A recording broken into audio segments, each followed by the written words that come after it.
Can anybody tell me what this guy does for a living? Somebody shout it out. He brews beer.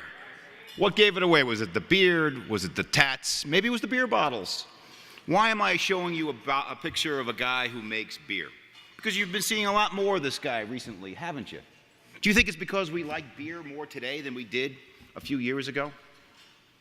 No. This is a revolution around the United States. I just got back from Boston. They had 40 microbreweries 5 years ago. Now they have 150. LA has a similar trend. I just got back from Dublin, Ireland. Same trend. What's going on here? What's going on here is that we are seeing a revolution in local businesses and keeping it real. And we're seeing microbreweries as one example of that, which is why we're seeing more and more of them.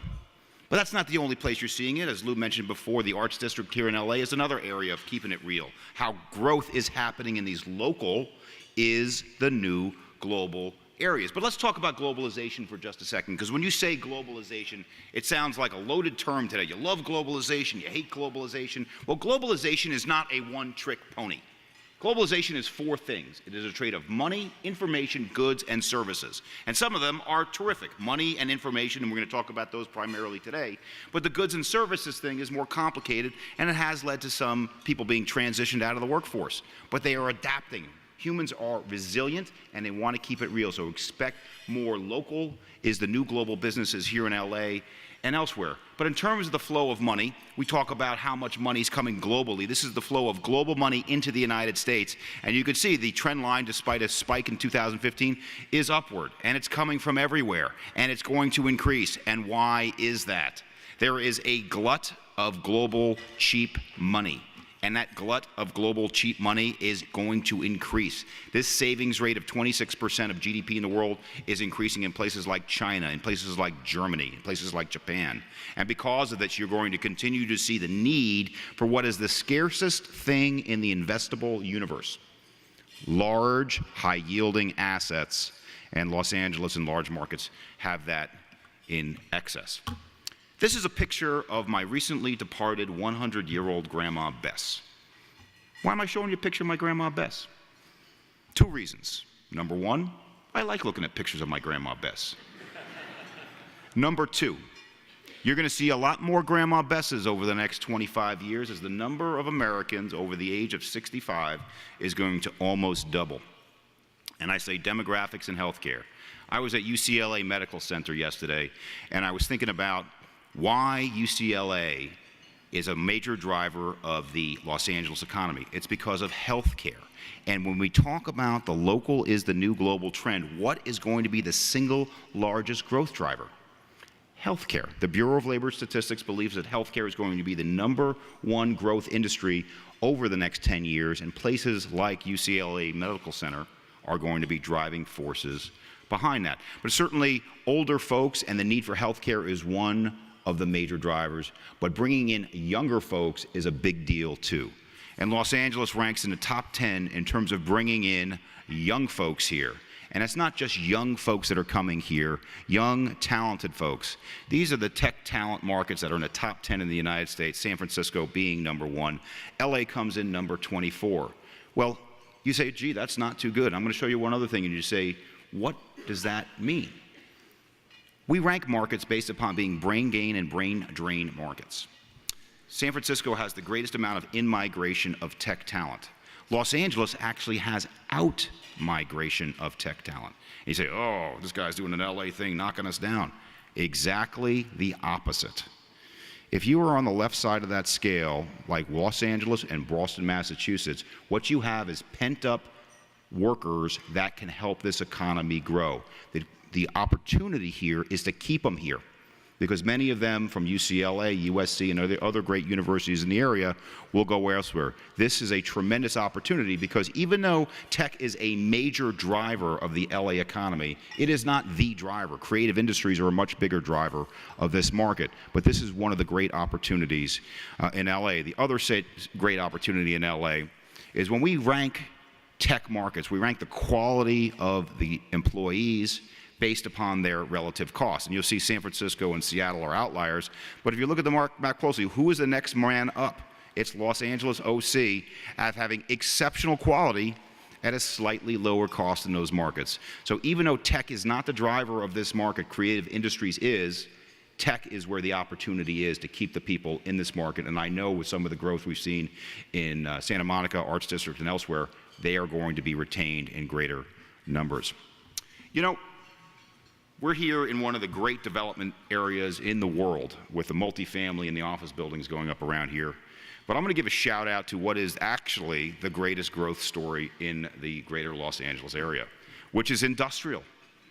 Industrial real estate, which I could not have given away 15 years ago to international investors. We just did an event in Barcelona about 3 weeks ago where I was a speaker, and we had to close the doors. There were too many people coming in. There were 2 major M&A transactions announced in the last 2 weeks. One purchased by Blackstone, the other one purchased by Prologis for $6 and $10 billion respectively, both in industrial. Why? Because industrial picks up all of the trends that matter, from e-commerce to local is the new global, and who is the king of this hill? Los Angeles. And you know why? Because in addition to your tech, in addition to your creative industries, the single most valuable thing you got here from a consumption standpoint is 9 million relatively high educated, relatively wealthy people, and that is why this is the epicenter of growth in the United States, certainly for the e-commerce industry. And don't take it just my word for it. We did a poll recently of the asset types that our international investors want to go into, and industrial comes out number 1. 5 years ago, industrial would have come out at the bottom. Retail, I think, is the most put upon asset class, but I'm just going to say this for the record. Retail not only is not dead, but is going to thrive in markets like Los Angeles that have high density rooftops, wealth growth, talent growth.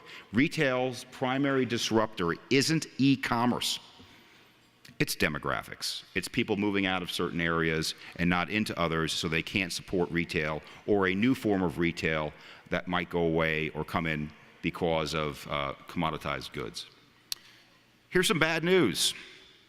Returns on commercial real estate have been trending down in the last year, earned about a 7% unlevered internal rate of return. If my good friend and mentor Ray Torto was standing up here today, he'd say commercial real estate has earned a 9% unleveraged internal rate of return since the beginning of time. Well, 7% is less than 9%, Lou, isn't it? And I'm here to tell you that those are going to become more difficult as interest rates are going up and inflation is going up, going to put more pressure on cap rates. So what are you going to do about that? I'll tell you what you're going to do about that. You're going to come to Los Angeles. Because notwithstanding the returns in the United States overall, Los Angeles returns in commercial real estate were nearly double the average returns in the United States. And we expect that to continue for some time. Why? Not only for all of the good reasons I just laid out a moment ago, but let's just call it like it was, folks. San Francisco got out of the blocks faster than LA post-global financial crisis. So LA is still catching up. You have more room to grow simply because you didn't grow as fast as some of these high-growth West Coast markets. But here's the other reason.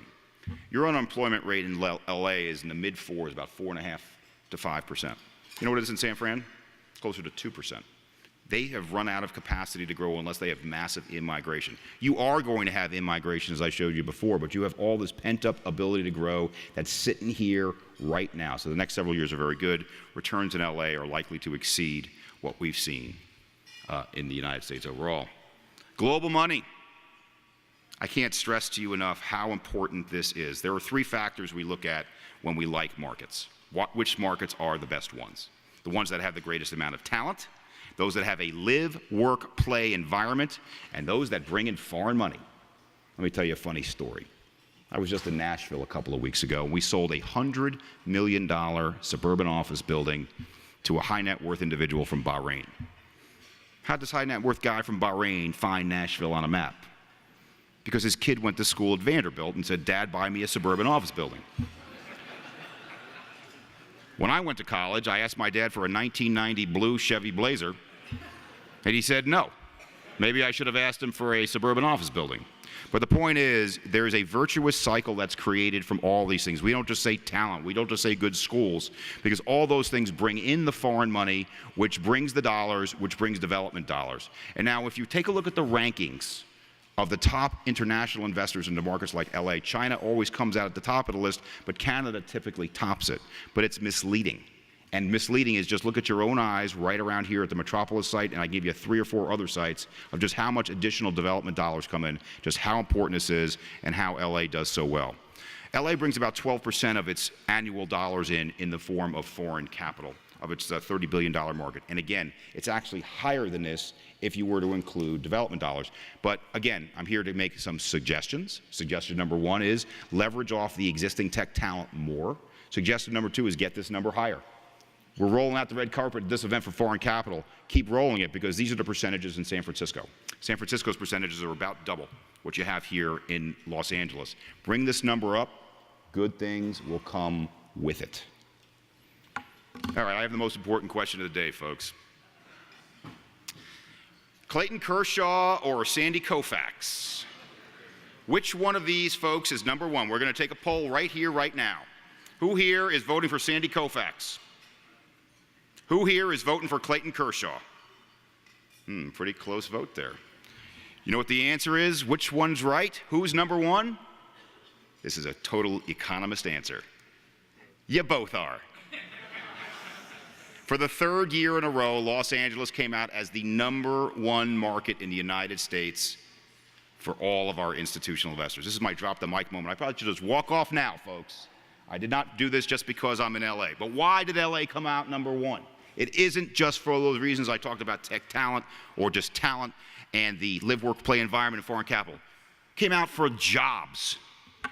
And even though LA ranks 34th for projected office-using job growth, it's because LA is so big that on a percentage basis it's low, but on an absolute basis it's bringing in a lot of jobs. Job growth, or specifically office-using job growth, is the single most important statistic in commercial real estate. It helps everything. It helps not just office. It helps industrial demand, helps multifamily demand. For every new office-using job, creates 6 new jobs, creates 1 new apartment demand. So there's a direct relationship here, folks. And LA comes out number 1. And by the way, I'm voting for Koufax. Sorry for your Kershaw fans.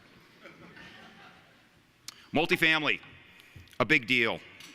And it's a big deal because the world is changing. And how is the world changing? We're seeing far more renters than buyers. And we're doing it for 2 reasons. Number 1, cost. It's very expensive to put a deposit down if you're a millennial, you got student loans. But there's another reason why. In the fourth quarter of last year, we finally saw an uptick in a home ownership rate of 2 of the 3 major age cohorts. Number 1, millennials. Number 2, baby boomers. Which cohort did it not go up? The people the ages 40 to 54. Who were those people? My generation, Gen Xers.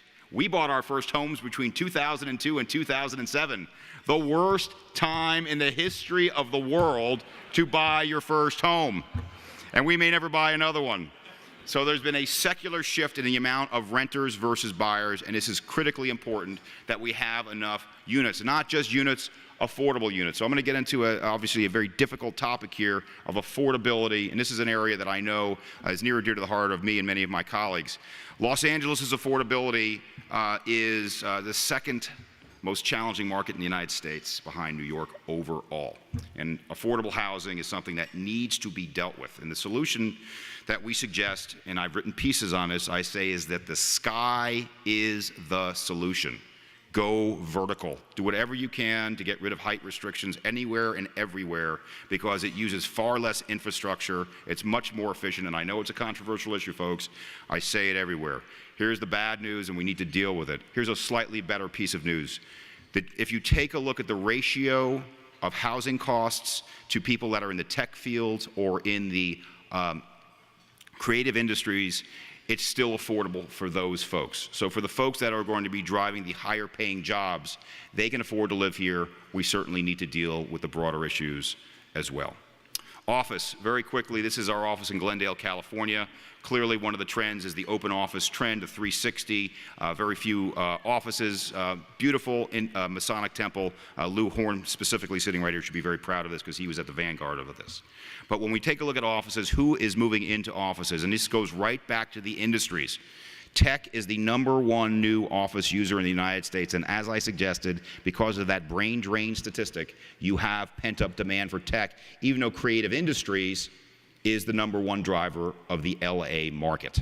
So leverage off of tech, but also leverage off of healthcare. Folks, I can't say it enough. Healthcare is a #3 driver in the United States. You can see it right there on the list. It's going to be a major driver of the LA market as well.